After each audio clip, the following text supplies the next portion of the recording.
Refaire son abat-jour plutôt que de le changer et d'en racheter un autre, c'est le geste éco-responsable de Côté Maison et ce sera forcément déco avec notre créatrice textile Muriel Lerouge.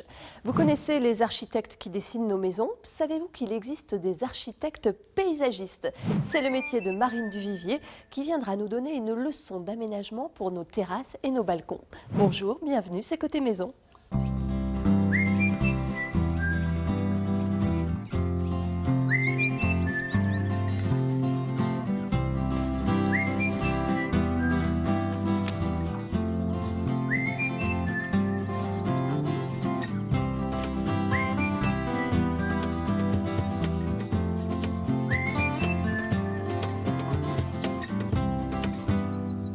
Coucou Marine, on te retrouve tout à l'heure et direction tout de suite le salon où nous attend Muriel Lerouge et Martine. Ça y est, vous avez fait connaissance. Oui. Alors Martine, toi la déco, c'est plus qu'une passion parce que tu as décidé d'en faire ton métier. Oui, absolument. Qu'est-ce que tu proposes exactement ?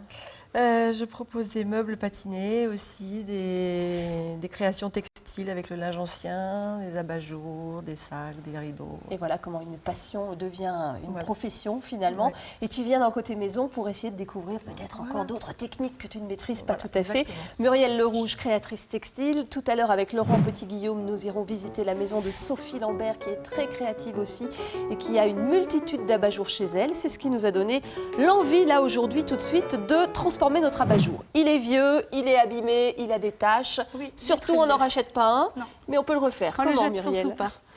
Avec quels outils? Alors, on a besoin de pince à linge, de tournevis. On a besoin de ceci, comment ça s'appelle? Du polyfan. Du polyfan, c'est d'accord. autocollant. Qu'on trouve dans les magasins de loisirs créatifs, par exemple. Oui, je sais. Oui. Et puis, ciseaux, lames coupantes, pinceau, on verra tout ça. De la colle, voilà, du tissu. Qu'est-ce qu'on fait alors avec? On va se servir de ce gabarit-là, en fait. On va le découper. Oui. Et à l'aide du gabarit, on va tracer sur le polyfan pour refaire à neuf l'abat-jour. Montre-nous la technique alors. Donc, on va laisser Martine faire le dépiotage et toi tu vas nous montrer ce qu'on fait avec donc ce polyane. Alors le polyane, comment on fait? Polyfan.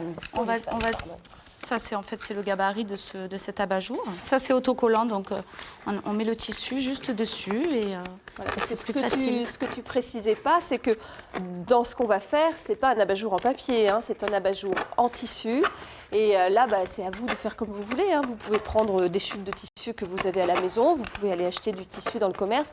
Ça va, Martine? Ça va, ça va. Ça se passe bien? Donc, on récupère le patron et on vient se placer ici. Et on va faire le gabarit. Donc là, si on préfère, on se sert d'une règle. Hein. C'est plus rapide. Oula. Tu peux bouger. D'accord. Et là, on vient se mettre à ras. Voilà, nous on a prédessiné évidemment ce patron, mais en fait c'est en dépliant ceci hein, que vous allez avoir la véritable mesure. Martine, tu as déjà réalisé les abat-jours? Oui, pas de cette façon-là.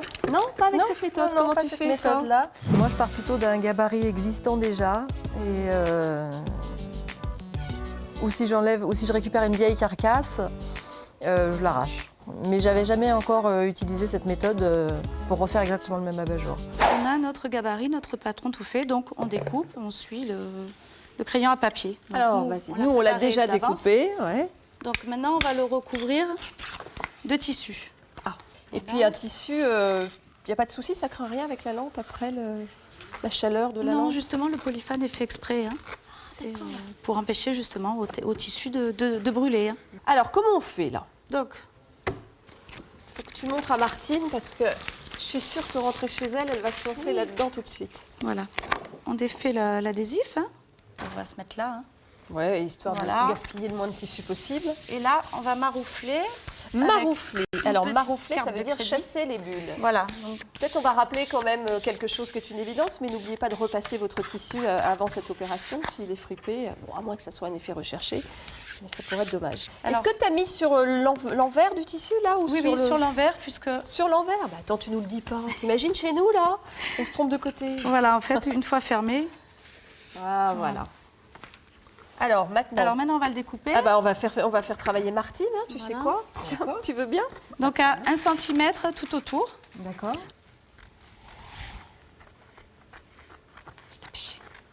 Ça travaille dur ce matin dans Côté Maison.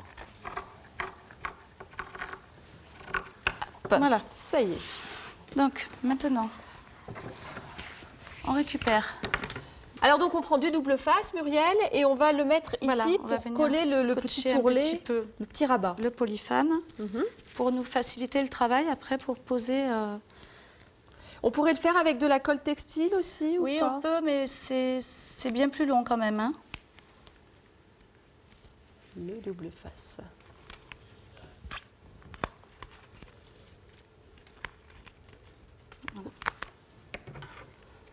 On découpe. Ici, je vais en mettre. Alors on fait pareil des deux côtés.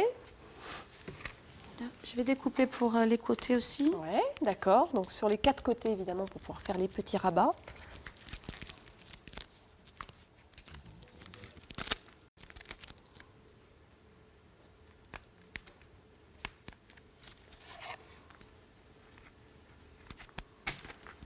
Voilà.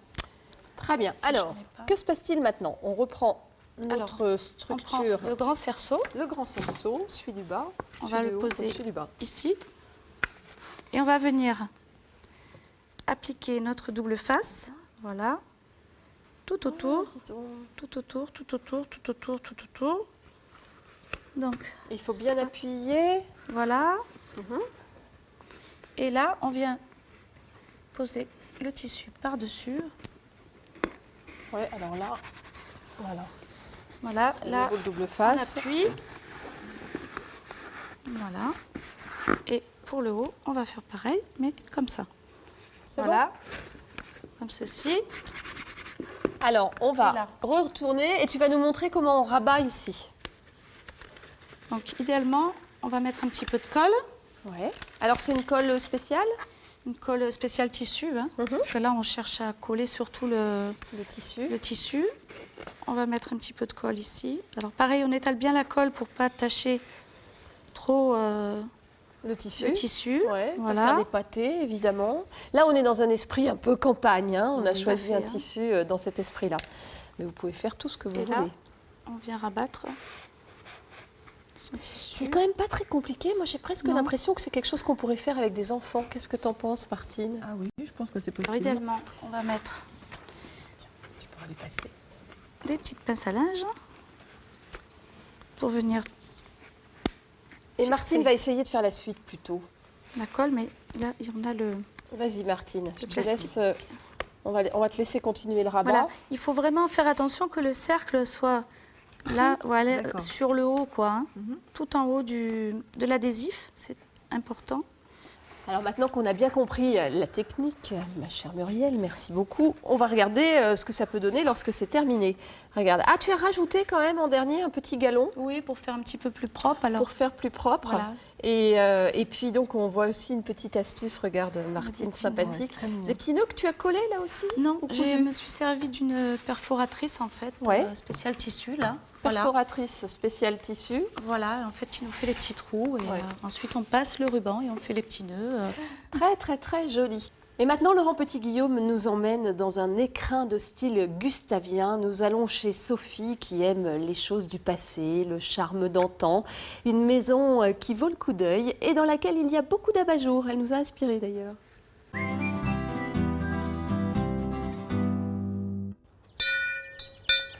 Oh là, presque d'origine. Hein. Bonjour, aujourd'hui nous sommes à Maison Lafitte, pas très loin de Paris. Derrière moi, au début du XXe siècle, il y avait un immense domaine, un parc et un domaine qui appartenait à un milliardaire américain passionné de chevaux. C'était d'ailleurs la raison pour laquelle il s'était installé ici. À cet emplacement, il y avait l'orangerie et aujourd'hui, il y a cette maison qui était abandonnée il n'y a encore pas si longtemps que ça. Grâce à Sophie, cette maison aujourd'hui, c'est un petit bijou. On va le découvrir tout de suite.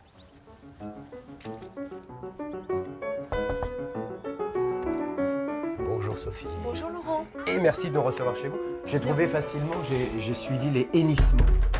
Vous avez bien fait. Vous Car êtes au bon endroit. Le cheval est roi dans votre ville. Tiens, allons nous asseoir au coin du feu. Elle est belle cette cheminée. Alors, bah justement, là ici nous avons les photos du paysage que vous avez regardé pendant quelques mois avant d'acquérir la maison. Bah oui, effectivement, elle était dans un piteux état. C'est quoi comme style d'ailleurs? L'entrée de l'écurie est un style anglo-normand. Nous avons respecté ce style dans l'agrandissement que nous avons fait de la maison.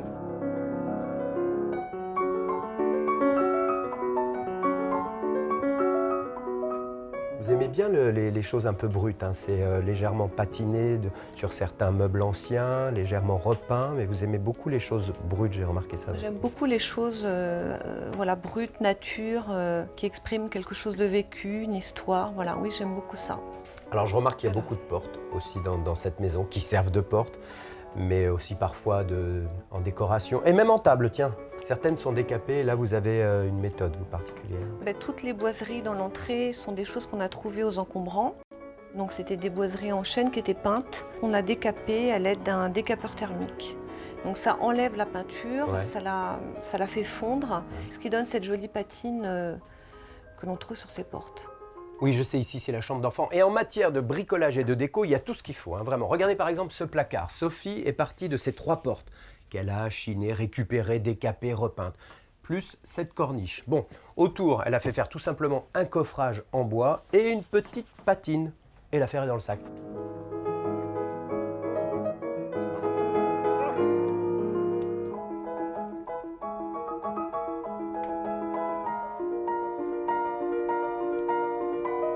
Au niveau des rideaux aussi, vous avez utilisé des textures particulières. On a utilisé des draps anciens en gros lin et en chanvre, voilà, parce que le chanvre c'est une très très jolie matière. Naturel. Naturelle, tout à fait, très ancienne et très résistante.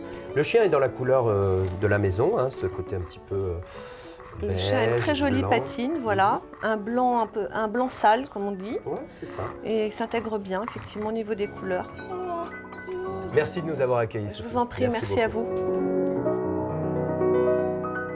Et c'est en voyant tous ces abat-jours chez Sophie Lambert que nous avons eu envie de nous lancer dans cette réalisation. Donc vous avez un vieil abat-jour, vous pouvez enlever le tissu qui le recouvrait avec du polyfane, ensuite coller du tissu et faire cette réalisation donc, que nous avons réussi. Mais il manque encore le pied de lampe, Muriel.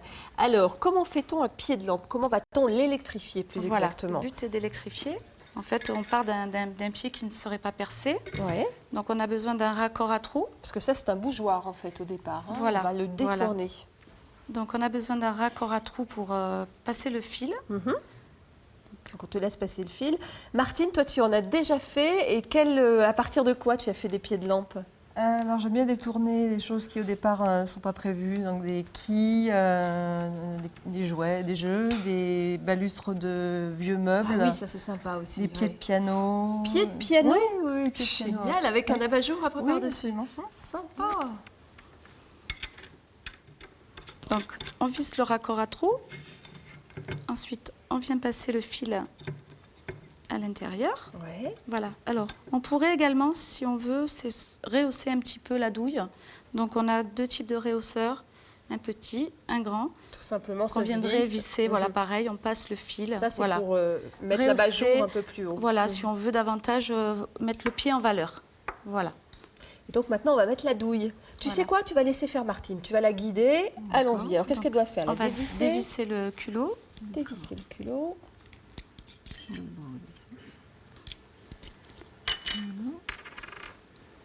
Voilà. Après, on va passer les fils. On va enlever les petites vis pour pouvoir passer les fils Passer les fils, évidemment. dans les trous. T'en as électrifié combien? Dis-nous la vérité. Je sais pas. Beaucoup.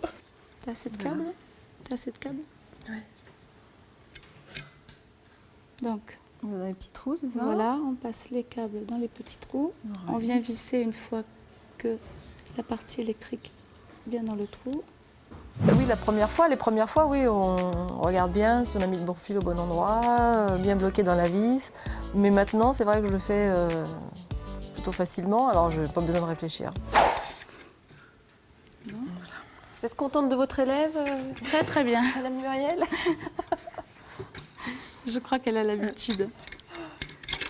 Voilà, donc là, maintenant, on va venir poser Notre abat-jour. notre abat-jour qui est trop grand. Donc, justement, on a un raccord exprès. Voilà, On va qu'on trouve venir- dans le commerce, c'est très facile. Donc si Voilà. votre abat-jour est trop grand et réducteur de douille, aucun souci. Ça se pose tout bêtement. venir le placer dessus. C'est pour ça que toi, tu as pu te lancer dans le pied de piano avec ces systèmes Voilà, avec ces d'adaptateurs. systèmes On peut faire d'adaptateurs, vraiment tout on ce peut qu'on tout veut. électrifier. Mhm. Oui. Ça se clip en fait. Ça se clip, oui, il y a une petite rainure tout le tour en fait qu'on vient clipser. Alors ça, qu'est-ce que c'est? Voilà. Ça c'est pour venir tenir l'abat-jour en fait, voilà. Voilà, donc là notre lampe est prête à fonctionner. Elle est prête à fonctionner. Vous avez envie de vous lancer dans la création d'un abat-jour? Résumé. Pour refaire un abat-jour, enlevez le tissu délicatement pour pouvoir s'en servir de gabarit. Placez celui-ci sur le rouleau de polyphane. Tracez en comptant 5 mm supplémentaires. Découpez avec des ciseaux. Enlevez la pellicule protectrice. Placez le tissu choisi sur le côté collant du polyphane. Chassez les bulles en marouflant avec une carte magnétique. Appliquez le plus grand cercle sur la partie du tissu la plus longue en le faisant rouler. Collez au fur et à mesure avec un petit pinceau et de la colle vinylique en rabattant de 5 mm à l'intérieur de l'abat-jour. Maintenir le rabat avec des pinces à linge propre. Procédez de la même façon avec le cercle plus petit destiné au haut de l'abat-jour. Collez un galon à l'intérieur pour finir de maintenir le tissu. Pour électrifier un bougeoir ancien, percez le pied. Passez le fil électrique dans un raccord à trous. Dévissez le culot de la douille avec un tournevis. Passez les fils dans la douille. Collez sur le col un raccord à plaque pour y poser la douille. Installez l'abat-jour.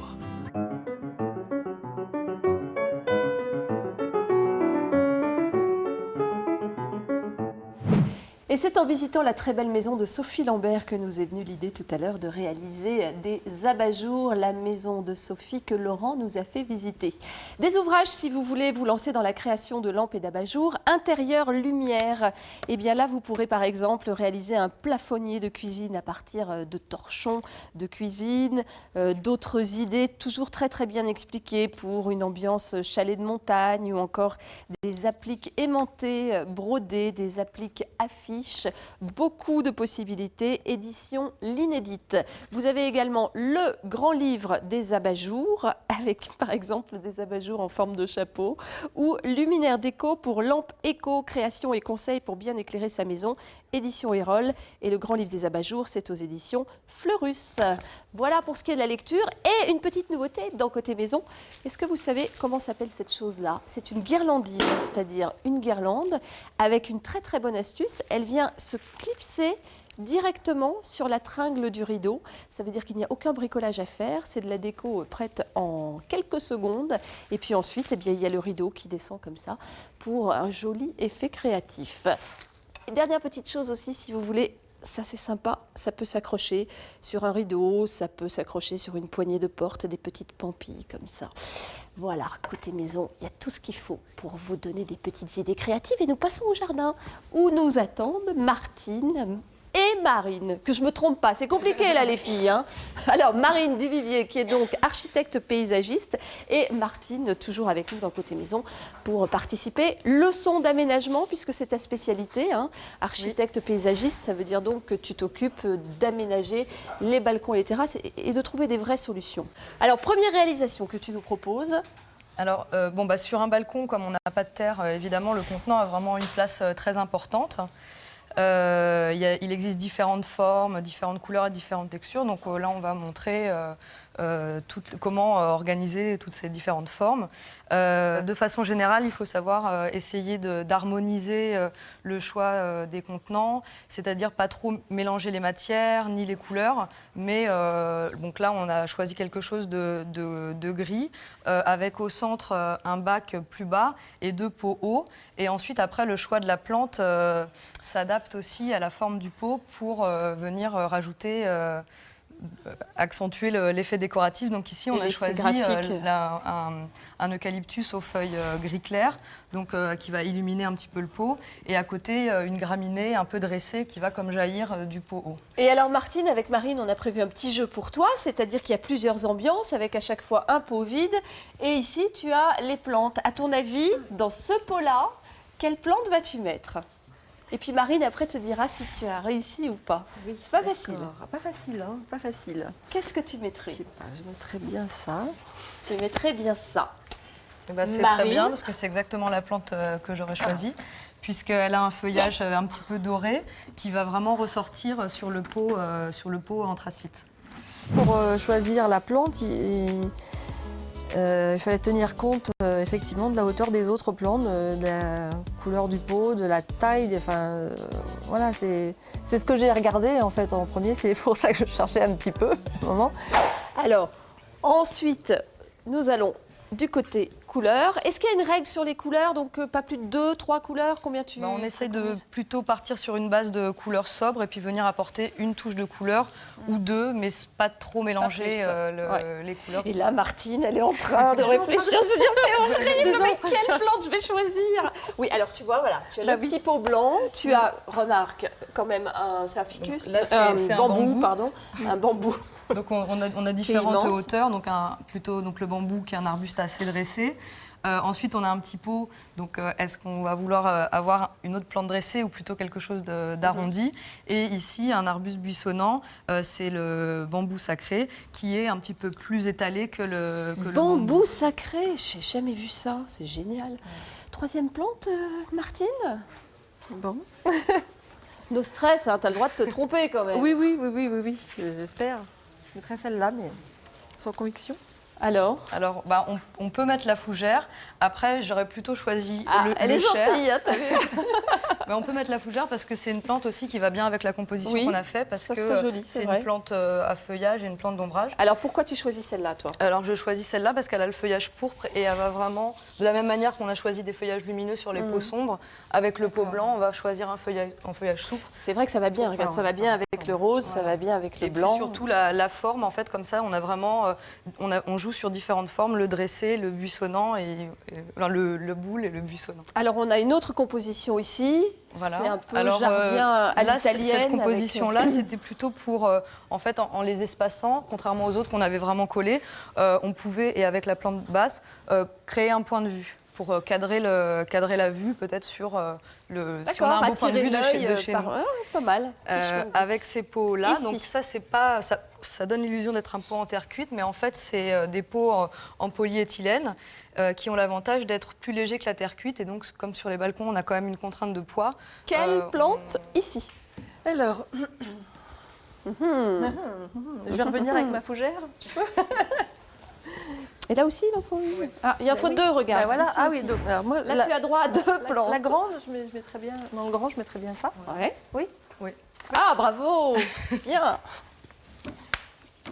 Et puis, Dans la fougère, donc petit. laquelle? La fougère, ouais, c'est bien. C'est bon? Comme ça, on a Alors, deux pourquoi compositions, une plutôt d'ombre et une de soleil, avec des plantes méditerranéennes. Ici, dans le pot, on a accentué la hauteur en prenant une plante dressée. Et ici, par contre, on a plutôt utilisé un port en boule. Et du coup, par contraste, on essaye l'autre plante qu'elle ait un port différent pour donner un peu plus de variété.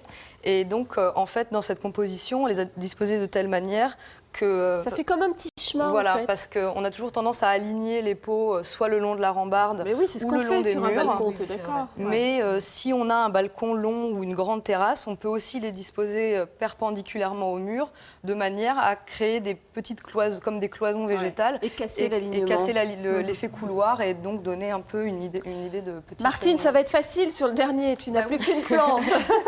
T'as pas trop d'hésitation à avoir. Alors là, on est sur une déco avec des pots rectangulaires. Voilà. Alors en fait, ici, on voulait reprendre la même idée que cette composition-là, mais par contre avec plutôt des bacs rectangulaires. Et ici, le côté amusant, c'est que c'est une jardinière qui roule, donc on peut Sur faire roulette une cloison mobile. C'est génial. Allez, Martine. C'est vrai, c'est super. Donc on utilise plutôt des plantes vivaces qui n'auront pas besoin de trop de terre, parce que sinon, on ne peut plus déplacer le pot. Donc, selon ton humeur du matin, hop, tu On déplaces peut ta ouvrir ou jardinière fermer certains espaces. là où tu as envie de la voir. Voilà. Pas mal. De précieux conseils concernant l'aménagement. Tu as un balcon, un jardin? Un petit jardin, oui. Petit jardin. Et tu as des pots aussi à l'intérieur? Oui, mais plutôt de la récup. Alors pour l'extérieur, j'aime bien les bambous, mais pour faire plutôt des haies. Et puis surtout, j'aime bien les buis. J'aime beaucoup le buis qu'on peut tailler en rond, en pointe. Voilà, on peut lui donner tellement de formes différentes que c'est une plante que j'aime beaucoup. C'est pas mal, c'est pas mal. Mais bon, là, on a vu des nouvelles choses, hein, des choses oui, légères, des choses sur roulette et beaucoup d'idées d'aménagement. Vous voulez le reproduire. Regardez le résumé. On peut rythmer un espace à l'aide de contenants. Il existe plusieurs types de pots. Très contemporain, il se décline en formes élancées, en noir, blanc ou de couleurs vives. Des plantes hautes alternent avec des plantes plus retombantes. En mixant les formes, il est aussi possible de créer des chemins sinueux, même sur un balcon. Le but est ici de casser l'effet d'alignement des pots. Des pots en terre cuite parviennent à donner l'esthétique d'un jardin à l'italienne. Alors Martine, parmi toutes les ambiances proposées, laquelle as-tu préférée? Celle-ci avec les... Avec les pots style terrasse italienne un peu. Voilà, Mais alors exactement. pourquoi? Qui rappelle le sud, je sais pas, c'est... Instinctif. C'est instinctif. C'est ce qui t'a attiré. Bah ouais, c'est vrai que c'est joli aussi. Muriel, tu viens nous rejoindre. Création d'un abat-jour aujourd'hui dans Côté Maison grâce au savoir-faire et à la technique de Muriel Le Rouge. Et puis donc aménagement et trucs et astuces pour bien s'en sortir. Aménagement de nos terrasses et nos balcons avec Marine Duvivier. Merci beaucoup, mesdemoiselles. On est entre filles aujourd'hui. Pas mal, Martine. Ouais, pas mal. On a été assez créatives, on a fait pas mal de choses. N'oubliez pas que vous pouvez retrouver toutes les infos sur notre site internet france3.fr. Est-ce que tu as